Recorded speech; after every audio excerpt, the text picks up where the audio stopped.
Hello, good morning students and welcome to my YouTube channel. So students, today I am going to teach you quadratic formula of quadratic equations. Students, I have already told my last video about how to solve quadratic equations or how to solve roots using completing square method. Okay, मैंने आपको वहाँ पे roots find करना सिखाया था कि how to find roots of quadratic equations. लेकिन वहाँ पे मैंने जो मेथड सिखाई थी वो आपकी कंप्लीटिंग स्क्वायर मेथड थी. So today I am going to teach you quadratic formula से हम रूट्स को कैसे फाइंड करते हैं. तो students, it is very easy method. Okay, so it is very convenient method और it is very easy method to find the roots of the quadratic equations. तो suppose let us consider we know that ax square plus bx plus c equal to 0 is standard form of quadratic equation. It is standard form of quadratic equation. Okay, तो student आप सबको ये पता है कि ये उसका स्टैंडर्ड फॉर्म है. तो आपको क्वाड्रेटिक फॉर्मूला के लिए एक इक्वेशन याद रखना है और वो आपका इक्वेशन ये है x equal to minus B plus और minus square root of B square minus 4ac is divided by 2a. Okay, तो स्टूडेंट्स ये जो फॉर्मूला है उसको हम बोलते हैं क्वाड्रेटिक फॉर्मूला. तो इसका इक्वेशन क्या होगा, माइनस बी प्लस और minus square root of B square minus 4ac upon 2a. तो स्टूडेंट यहाँ पे जो x है, x की वैल्यू में 2 मिलने वाली है, प्लस है माइनस, मतलब आपको दोनों करके करना है. तो मैं यहाँ पे x12 लिख सकता हूँ. Okay, so here what is ABC? तो ABC is your coefficient of your quadratic equation. आप देख सकते हो कि A means coefficient of x square, B means it is the coefficient of x and C it is called constant. Okay, तो यहाँ पे जो b स्क्वायर माइनस 4ac आपका है इट इज कॉल्ड डिस्क्रिमिनेंट. उसको हम डिस्क्रिमिनेंट भी बोलते हैं. So here b square minus 4ac it is called discriminant.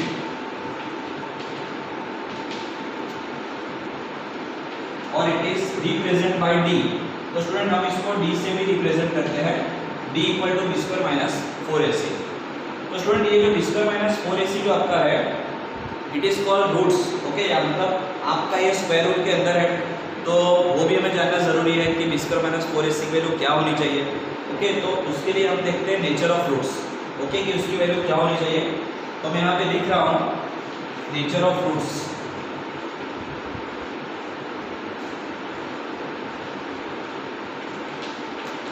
तो सबसे पहले हम बात करते हैं कि if b square minus 4ac is greater than 0.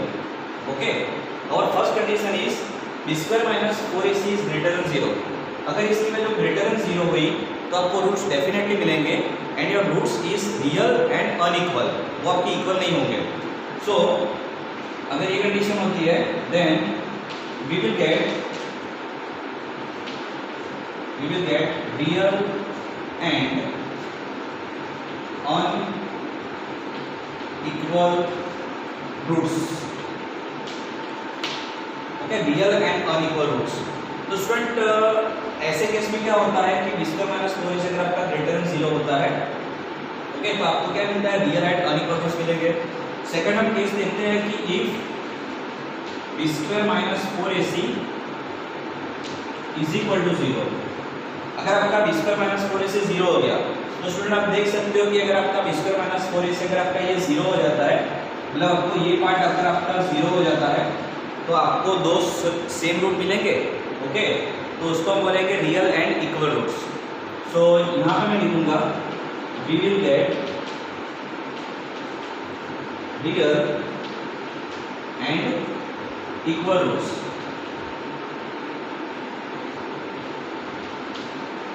तो स्टूडेंट्स ऐसे केस में क्या आएगा, तो ऐसे केस में अगर आपको इसका रूट फाइंड करना हो तो ये तो आपका 0 हो गया, तो इसका आंसर क्या होगा, इसका आंसर होगा x12 equal to minus B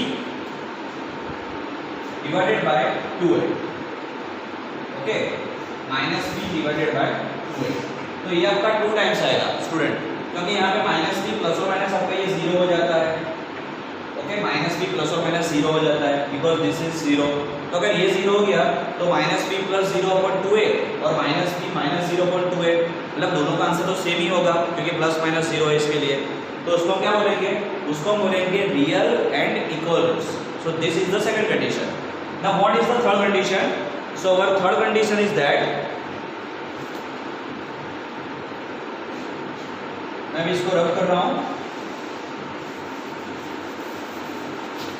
Our third condition is that if b square minus 4ac is less than 0, if b square minus 4ac is less than 0, अगर आपका b square minus 4ac जो है वो less than 0 हो गया तो student आपको answer नहीं मिलेगा। ओके, क्योंकि आपको पता है कि आपका अगर स्क्वायर रूट जो है, अगर स्क्वायर रूट आपका नेगेटिव में होता है तो उसका वैल्यू फाइंड नहीं कर सकते हो। आपने कभी भी अभी ये नहीं पढ़ा है कि -4 का स्क्वायर रूट क्या होता है। ओके, एक्चुअली इसका भी स्क्वायर रूट होता है। ओके, इसका स्क्वायर रूट आपका होता है कॉम्प्लेक्स नंबर, लेकिन वो आपके सिलेबस में नहीं है। तो 10 तक कहाँ पे आता है कि ये जो -4 है उसका स्क्वायर रूट हमने देखा नहीं है अभी तक। तो जो -4 है उसका स्क्वायर रूट हम फाइंड नहीं कर सकते हैं, तो इसके लिए हमें इसका रूट नहीं मिलने वाला है। तो हम बोल सकते हैं कि roots does not exist. Okay, तो आपको यहाँ पे सिर्फ लिख देना है कि no real roots. Okay, no real roots, या फिर आप लिख सकते हो कि रूट्स डज नॉट एग्जिस्ट। तो स्टूडेंट ये मैंने आपके नेचर ऑफ रूट्स के बारे में आपको मैं बता दिया। Okay, and this is the quadratic formula and any example will be solve using this quadratic formula. I hope you understood. Okay, तो मैं इसके बेस पे से एक एग्जांपल आपको करवा रहा हूँ।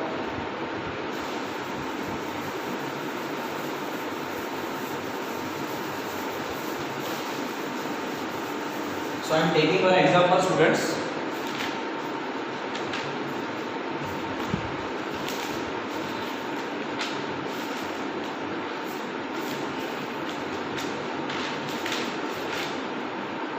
ओके, आपका एग्जाम्पल कुछ इस तरह से है, 1/3 x square minus root 11x plus 1 equal to 0।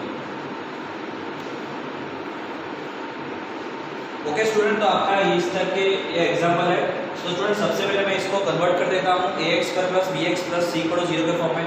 तो यहाँ पे 1/3 है तो इसका मैं एलसीएम ले लेता हूँ। तो मैं यहाँ पे क्या करूँगा, 3 से यहाँ पे मल्टीप्लाई करूँगा एंड 3 से यहाँ से मल्टीप्लाई करूँगा इसका एलसीएम लेने के लिए।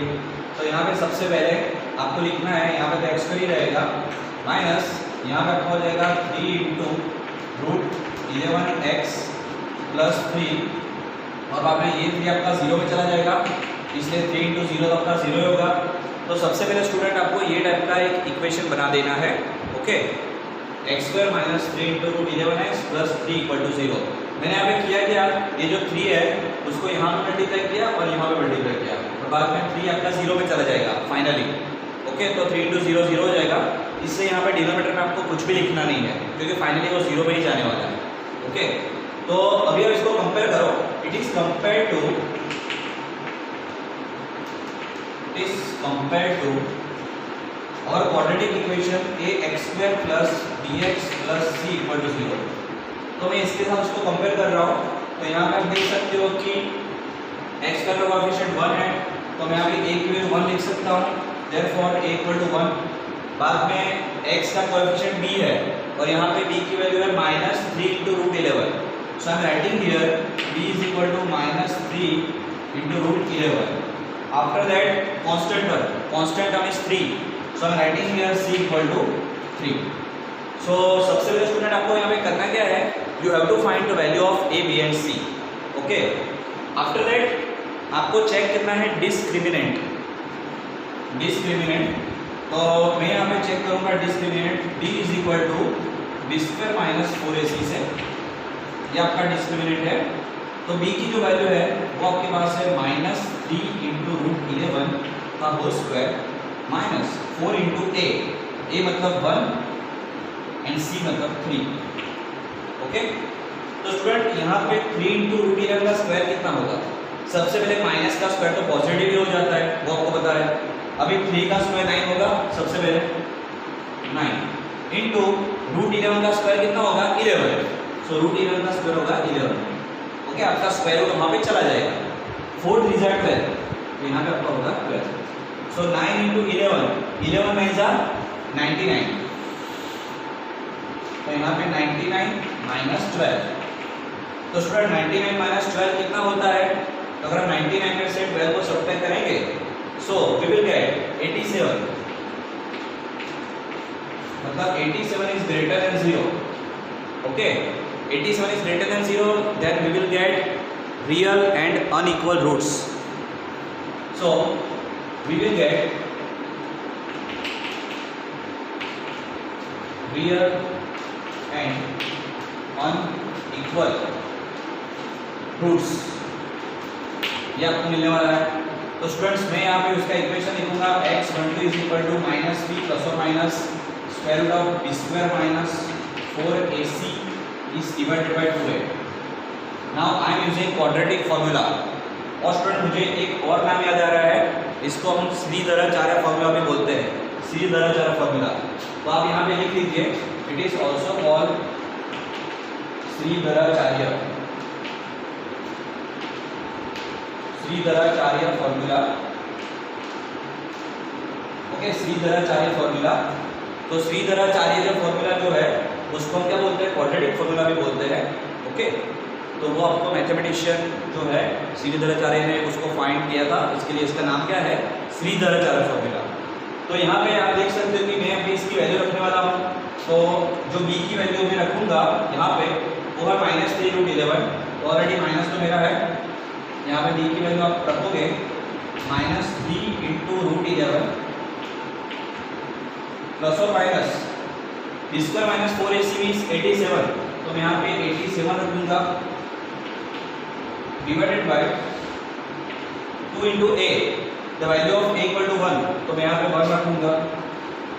तो यहाँ पे माइनस माइनस प्लस हो गया, सो √3 इंटू 11 प्लस और माइनस। ओके, नाउ स्टूडेंट्स 87 इसका क्या होगा? 87 का अगर आपको स्क्वायर रूट निकालना है तो आप निकाल सकते हो, यस और नो? आपको अगर 87 का स्क्वायर रूट निकालना है तो आप डायरेक्ट उसको नहीं निकाल सकते, लेकिन 87 का आप इसको फैक्टर करके देख सकते हो इस तरह से।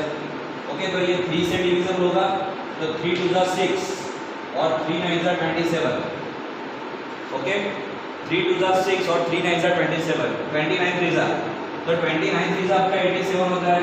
तो मैं यहाँ पे ऐसे लिख सकता हूँ, यहाँ पे 87 is 29 into 3 is divided by 2. Okay, I can write 29 3 जा।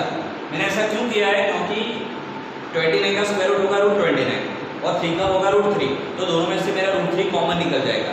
तो अभी मैं क्या करूँगा, यहाँ पे मेरे पास है √3 इंटू 11 प्लस और माइनस, यहाँ पे मैं लिखूँगा √3 इंटू √29 इज डिवाइडेड बाय 2, तो यहाँ आपका 2 आ जाएगा। अभी आप देख सकते हो कि मैं यहाँ से और यहाँ से मैं अपना √3 कॉमन निकालने वाला हूँ। ओके, इन दोनों में से मेरा √3 कॉमन निकालूंगा, तो मुझे वहाँ पे 2 रूट्स मिलने वाले हैं। तो मैं इसको रब कर रहा हूँ अभी। तो स्टूडेंट्स मैं यहाँ से और यहाँ से √3 को कॉमन निकाल लूँ सबसे पहले, मतलब यहाँ पे 2 रूट्स आएंगे, x12 इज इक्वल टू √3 मैंने कॉमन निकाला है, तो यहाँ पे आपका रहेगा 11 प्लस और माइनस √29 डिवाइडेड बाय 2। ओके, तो स्टूडेंट मैंने यहाँ पे √3 कॉमन निकाल लिया, तो मेरे 2 आंसर अभी आपको मिल गए।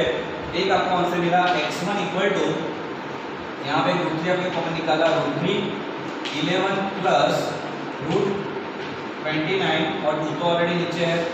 एक आपका आंसर ये होगा, ये आपका x1, और दूसरा आपका x2 होगा √3, यहाँ पे होगा 11 माइनस, सेकंड टाइम माइनस है, माइनस √29 इज डिवाइडेड बाय 2।